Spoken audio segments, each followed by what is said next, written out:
हजारो वारकरी ज्या विठुरायाच्या नगरीत दर्शनासाठी येतात त्याच पंढरपुरात आमदार रोहित पवार अन्नाचा त्याग करून आंदोलनाला बसले। ते म्हणतात ना, देवाच्या दारी अनेक जण आपलं साकडं घालतात, त्याचप्रमाणे रोहित पवारांनी शेतकऱ्यांसाठी देवाच्या दारी उपोषणाला बसून सरकारला कर्जमाफीतील अटी मागे घेण्याची मागणी केली आहे।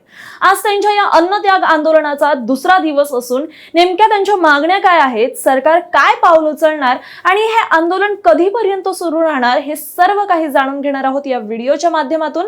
मात्र त्याआधी आमच्या चॅनलला अजूनही सबस्क्राईब केलं नसेल तर लगेच करा।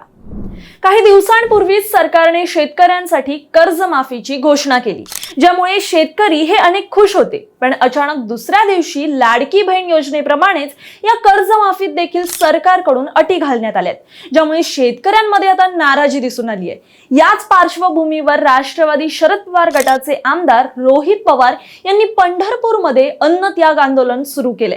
त्यांची मागणी एकच आहे की सरकारने ज्या कर्जमाफीची घोषणा केली आहे त्यामधील अटी काढून टाकाव्यात आणि शेतकऱ्यांना सरसकट कर्जमाफी द्यावी।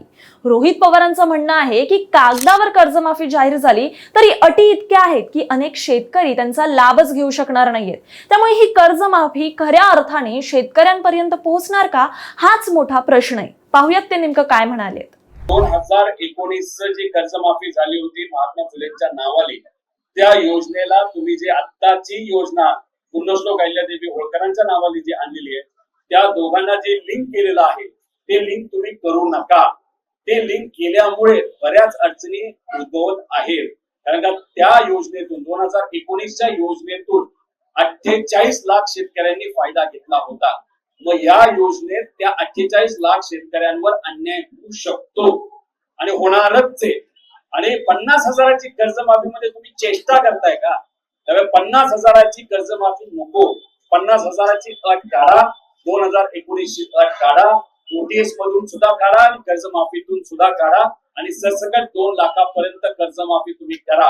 आणि शेतकऱ्यांनी पैसे देण्यासाठी, बँकेत भरण्यासाठी वाट न बघता डायरेक्ट 2 लाख शेतकऱ्याच्या अकाउंटला तुम्ही द्या आणि राहिलेली रक्कम शेतकऱ्याला जेव्हा वेळ असेल, पैसे असतील तेव्हा ते भरतील, अशी आमची दुसरी मागणी होती। तिसरी, जे रेग्युलर शेतकरी आहेत 25, 26, 27, 27 तर अजून सुरू झाले पण संपलेलं नाही। या अटी टाकायचं कारण काय? तर या 2 वर्षाच्या अटी तुम्ही काढा। 50,000 देत असाल तर चांगली गोष्ट, जर 75,000 दिलं तर सोल्यावरनं पिवळं, अशी सुद्धा मागणी आम्ही तिथे केलेली आहे। चौथी मागणी जी आहे ती आहे 1 रुपयामध्ये विमा, आणि त्याच्यामध्ये जे ट्रिगर काढले होते ज्याच्यामुळे शेतकऱ्यावर अन्याय झाला होता, ते सर्व ट्रिगर परत एकदा आणण्यात येणाव्या, असे आमच्या सगळ्या त्याच्यामध्ये त्या ठिकाणी मागण्या आहेत। ज्या मागण्या तुमच्या समोर वाचून दाखवल्या, त्याच्यात कुठेही वाढ केलेली नाही, जसं आहे तसं आहे, एकदम प्रामाणिक, साध्या सोप्या, पण शेतकऱ्यासाठी, ते सुद्धा 48 लाख शेतकऱ्यांसाठी महत्वाच्या असणाऱ्या या सर्व मागण्या आहेत। आणि विनंती एवढीच केलेली आहे, या 3 अटी तुम्ही या जीआर मधून काढाव्यात। मंत्री महोदयांना त्या ठिकाणी तुम्ही विनंती करावी, सांगावं। फोनवर कलेक्टर साहेब होते, सकाळी सुद्धा आयजी साहेबांशी माझं बोलणं झालं होतं, कलेक्टर साहेबांशी बोलणं झालं होतं, एसपी साहेबांशी बोलणं झालं होतं। सगळ्यांची इच्छा आहे लवकरात लवकर हे आंदोलन तिथं संपवावं। इथं आलेल्या अधिकारीशी बोलल्यानंतर ते आपल्या मागण्यांबद्दल सकारात्मक आहेत। त्यांची एक जबाबदारी असते की आपल्या मागण्या या वरच्या प्रशासनाला आणि शासनाला या सांगाव्या लागतात, आणि ते आता तिथं सांगतायत। सांगून मंत्री कुठले असतील नाही तर अजून कुणी असेल तर या बाबतीत काय बोलायला तयार आहेत का, आज उद्या, तर तसं तुम्ही सांगावं अशी मी विनंती केलेली आहे। आणि त्याला हेही सांगितलेलं आहे की उद्यापासून माझी तब्येत थोडीशी नरम व्हायला सुरुवात होईल, मला बोलता येणार नाही, नाहीतर मी बोलू शकणार नाही, लोकांना थांबवता येणार नाही, आणि त्यानंतर मात्र बऱ्याच गोष्टी माझ्या हातात राहू शकणार नाहीत। त्याच्याबरोबर उद्यापासून शेतकरी नेते महाराष्ट्रातले, देशातले इथं आपल्या या आंदोलनाला पाठिंबा देण्यासाठी व शेतकऱ्यांबरोबर उभं राहण्यासाठी येणार आहेत। काही विरोधातले नेते उद्धव ठाकरे साहेबांच्या पक्षातले असतील, आमच्या पक्षातले असतील, काँग्रेसचे असतील, हे सुद्धा उद्या परवापासून आपल्याला पाठिंबा देण्यासाठी इथे येणार आहेत। सत्तेतले काही लोक येऊ शकतील असं मला वाटतं, त्यांना खरंच शेतकऱ्यांबद्दल करवाळा असेल तर।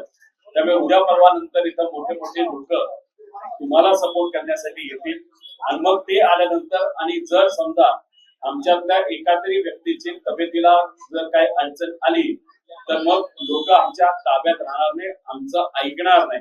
त्यामुळे शांततेत हे आंदोलन होत असताना कृपा करून आमच्या मागण्या ज्या रास्त आहेत, ज्या प्रामाणिक आहेत आणि त्या मागण्या मान्य झाल्यानंतर 38 ते 40 लाख शेतकऱ्यांना न्याय मिळू शकतं, एवढं मात्र सरकारपर्यंत तुम्ही पोहोचावं असं त्या ठिकाणी आम्ही सांगितलेलं आहे. पण या आंदोलनामागे आणखीन काही गोष्टी लक्ष वेधून घेणाऱ्या आहेत.